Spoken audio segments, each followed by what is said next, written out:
अपने बालों के साथ खेलना बंद करो और शुरू करते हैं बिना किसी बकचोदी के।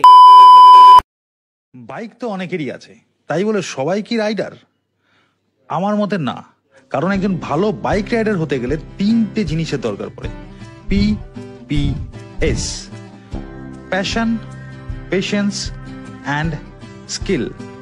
সবার আগে আসে প্যাশন, বাইকের প্রতি ভালোবাসা, বাইক রাইড করার ইচ্ছা।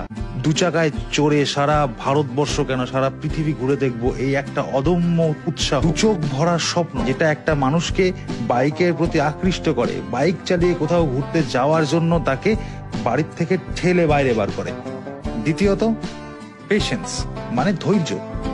কোথাও তোমাকে অন্য ফেলো রাইডারদের সাথে কোঅপারেট করে চলতে হবে, কোথাও তোমাকে বড় গাড়ির পিছনে আস্তে আস্তে চলতে হবে, কোথাও তোমাকে ওভারটেক করতে পারবে জেনেও থেমে থাকতে হবে। এবং সবার শেষে আসে স্কিল।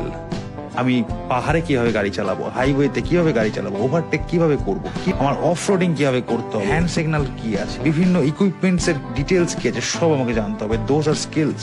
তোমাদের অনেকের কাছেই বাইক আছে, তোমরা বাইকে চড়ে ঘুরতে যাওয়ার স্বপ্নও দেখো, কিন্তু প্রপার গ্রুপ পাচ্ছ না বা কোনো প্রপার গাইডেন্স পাচ্ছ না। তোমার মা বাবা বা প্যারেন্টসরাও সাহস পাচ্ছে না তোমাকে অন্য বন্ধুদের সাথে ছাড়তে। তোমার একটা প্রপার এক্সপার্ট রাইডারের সাপোর্ট গাইডেন্স দরকার। কোনো চিন্তা নেই, আমি আছি।